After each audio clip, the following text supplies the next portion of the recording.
हमारे मुल्क में अक्सर पेरेंट्स अपने बच्चों को जो है वो दूर-दराज इलाकों में भेज देते हैं ताकि वो अच्छी तालीम हासिल कर सकें। इसलिए भेजा जाता है ताकि वो अपनी सोसाइटी से पीछे ना रह सकें बल्कि पढ़ें लिखें और आगे बढ़ें। और उसके साथ ही साथ पेरेंट्स ये भी चाहते हैं कि उनका बेटा और बेटी जो है वो सेफ रहे। लेकिन अक्सर घर से दूर जाने की वजह से जो है वो इन लड़कों और लड़कियों को जो है वो हॉस्टल में रहना पड़ता है। ये हॉस्टल बाहर से तो बहुत अच्छे लगते हैं और बाहर से ये सेफ भी लगते हैं, लेकिन अंदर क्या कुछ होता है ये कोई नहीं जानता। मैं आज की वीडियो में भी कुछ इसी तरह के केस के बारे में आपको बताने जा रहा हूँ। ये केस एक आम लड़की का है, कोई टिकटॉकर नहीं, कोई मशहूर इन्फ्लुएंसर नहीं, सिर्फ एक आम सी लड़की जो कि हॉस्टल में रह के अपनी स्टडी कंप्लीट कर रही थी। हमारी सोसाइटी में अगर किसी मशहूर टिकटॉकर या किसी मशहूर इन्फ्लुएंसर या किसी स्ट्रॉन्ग बैकग्राउंड वाले का जो है वो मर्डर हो जाता है तो वो एक हाई प्रोफाइल केस बन जाता है और उस केस को जो है वो हर जगह में जो है वो स्टडी भी किया जाता है और उस पे सच से सच जो है वो एक्शन भी लिया जाता है। लेकिन आज की वीडियो में मैं एक आम सी लड़की के केस के बारे में बात करने जा रहा हूँ जो कि अक्सर इस जैसे केस जो है वो दब जाते हैं, किसी को पता ही नहीं चलता और इसके बारे में एक्शन ही नहीं लिया जाता। तो हमारी सोसाइटी में भी अगर कोई स्ट्रॉन्ग बैकग्राउंड वाला पर्सन या कोई एक मशहूर इन्फ्लुएंसर टिकटॉकर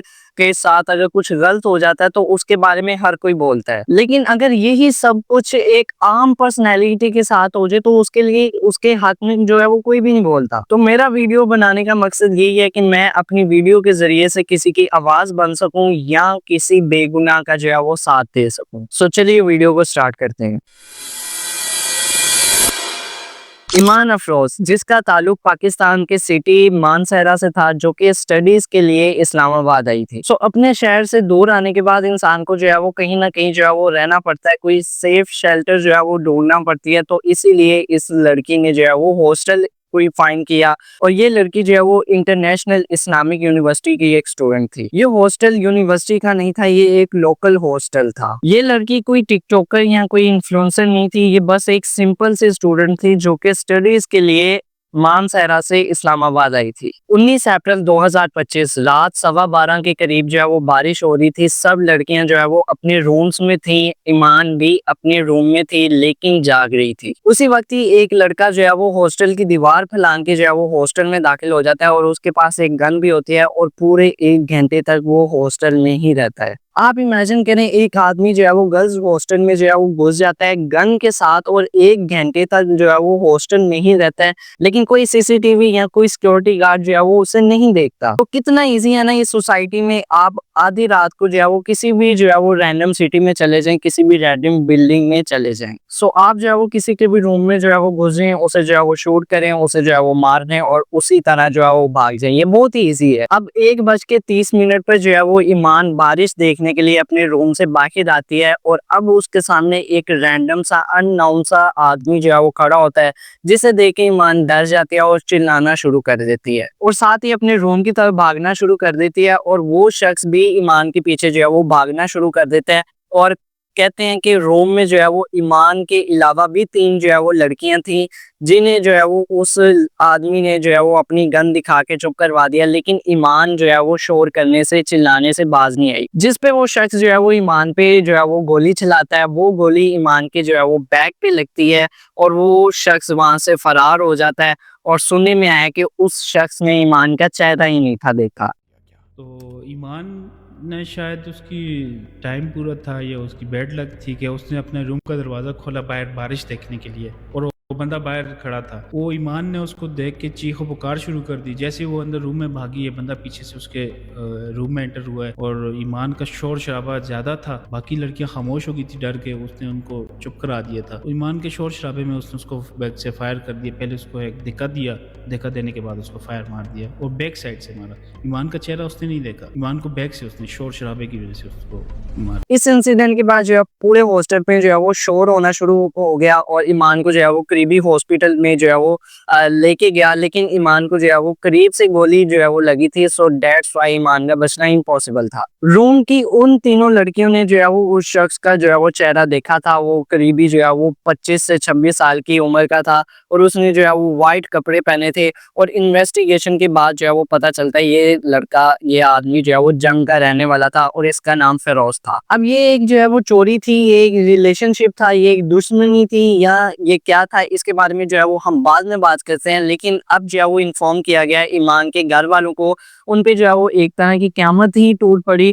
और फिर जब घर वालों को पता चला तो ईमान के बड़े भाई ज़ैद खान ने जो है वो पहली जो है वो एफआईआर दर्ज करवाई, जिसे सेक्शन 302 में जो है वो डाला गया, यानी कि मर्डर केस में डाला गया। ईमान की फैमिली ने जो है वो इससे पहले भी इस तरह की हर्डल्स जो है वो देखे हैं। उनके जो है वो फादर जो है वो इस दुनिया में नहीं थे, उनके 5 बहन भाई थे जिन्होंने अभी जो है वो लाइफ में बहुत कुछ करना था, लेकिन उनके लिए जो है वो ये एक शॉकिंग न्यूज़ थी, क्योंकि ये एक फेमस टिकटॉकर नहीं थी या कोई भी एक फेमस जो है वो इन्फ्लुएंसर नहीं थी, तो इस केस को जो है वो इतनी टेंशन नहीं दी जाती। जिस तरह पाकिस्तान में जो है वो सना यूसुफ का केस जो है वो हाई प्रोफाइल केस बन गया था, लेकिन इस केस को जो कि सेम टिकटो सेम जो है वो केस था, इसे अटेंशन ही नहीं दी जाती। पुलिस से भी ये सवाल हो सकता है कि जहाँ पे सना यूसुफ जैसे केस में जो है वो आपने 22 घंटों के अंदर कातिल को पकड़ लिया, वहां पे जो है वो ईमान अफरोज जैसे सेम केस को जो है वो आपने 2 माह के लिए जो है वो लटकाए रखा। शायद सना यूसुफ वाले केस से भी ज़्यादा मुश्किल था, क्योंकि सना यूसुफ वाला केस जो है वो दिन का वकूआ था, तो उसमें सीसीटीवी फुटेजेस के साथ सस्पेक्ट को मैच करना आसान था। इसके अंदर ये इंतहाई मुश्किल था। तो अगर आप देखें तो सना यूसुफ वाला केस और ईमान अफरोज वाला केस दोनों जो है वो सिमिलर है, लेकिन एक को जो है वो अटेंशन नहीं दी जाती, एक को जो है वो हाई प्रोफाइल जो है वो अटेंशन दी जाती है। तो यहाँ पे ये कातिल जो है वो 2 माह के लिए जो है वो आम घूमता रहा, किसी को कोई पता ही नहीं। लेकिन जब कुछ लोगों ने प्रोटेस्ट करना शुरू किया ईमान अफरोज के इस केस को, फिर जाके जो है वो पुलिस ने जो है वो 2 माह के बाद जो है वो इस कातिल को पकड़ा। सो इससे पता चलता है आप एक वेल नोन पर्सनैलिटी नहीं है, आप जो है वो फेमस टिकटॉकर नहीं है, या कोई जो है वो फेमस इन्फ्लुएंसर नहीं है, तो आप जस्टिस लेना सोशल मीडिया पे जो है वो बहुत ही मुश्किल है। सॉरी टू से हमारी गवर्नमेंट और हमारी पुलिस जो है वो उसी केसेस को अटेंशन देती है जिस पे जो है वो सोशल मीडिया पे ट्रेंड चल पुलिस जाता की है। तरफ से या हॉस्टल इंतज़ामिया की तरफ से मेरे साथ कोई ताउन नहीं। सो हमें भी यहाँ से यही समझ लगती है कि अगर आपने सोशल मीडिया पे जस्टिस लेना है तो आपका जो है वो वेल नोन पर्सनैलिटी होना लाजमी है, या आपका बैकग्राउंड स्ट्रॉन्ग होना लाजमी है। लेकिन फाइनली 2 माह के बाद जो है वो ईमान अफरोज की जो है वो कातिल को जो है वो अरेस्ट कर लिया जाता है, और मजीद इन्वेस्टिगेशन पे जो है वो पता चलता है कि इस शख्स पे जो है वो रेप और बाइक चोरी का भी जो है वो एफआईआर है। सो इससे हमें जो है वो साफ पता चलता है ये शख्स जो है वो क्रिमिनल है, और उस रात जो हुआ ये सरासर जो है वो ब्रूटल एक क्राइम था। लेकिन ईमान अफरोज की फैमिली ने जो है वो आवाज उठाने की कोशिश की, औरत मार्च किया, प्रोटेस्ट करने की कोशिश की, लेकिन जो है वो हॉस्टल वालों ने जो है वो इन्हें मना कर दिया ताकि उनका रैंक खराब ना हो, उनका नाम खराब ना हो। सो हॉस्टल ने कहा इस केस के लिए कोई भी जो है वो बोला तो हम उसके खिलाफ जो है वो एक्शन लेंगे। सो यहाँ पे जो है वो क्वेश्चन उठाया जाता है कि हमारी खवातीन, हमारी औरतें, हमारी जो है वो लड़कियां, वुमेन्स कहाँ पे महफूज है? वो स्कूल, कॉलेजेस, यूनिवर्सिटीज में सेव है, या जो है वो हॉस्टल्स में सेव है, अपने घरों में सेव है, गली मोहल्ले में कहाँ पे सेव है? अगर यहाँ पे सवाल करने वाले हों तो सवाल हॉस्टल वालों से किया जाता है कि आपकी मैनेजमेंट कहाँ पे होती है, आपकी जो है वो सिक्योरिटी कहाँ पे थी? जब ये वाकया हुआ उस वक्त आप लोग कहाँ थे? हम लोग ड्यूटी कर रहे थे सिक्योरिटी की, तो ठंडी हवा भी चल रही थी और बारिश हो रही थी, बिजली बहुत कड़क रही थी, तो इस वजह से बर्फ़बारी भी हो रही थी। हम लोग अंदर अपने कमरे में गए हैं, तो वहाँ पे हम जब बैठे हैं तो हमें नींद आने लगी, हम सो गए हैं।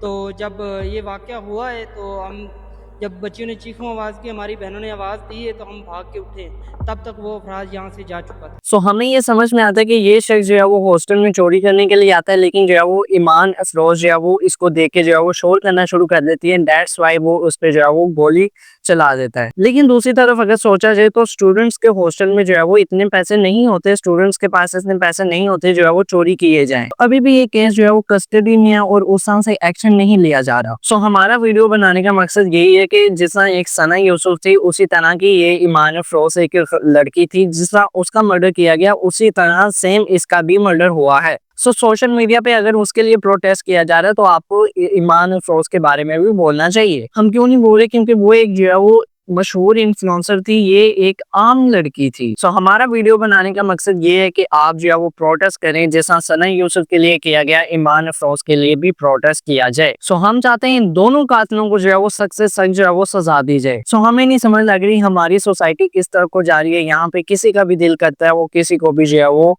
मार देता है।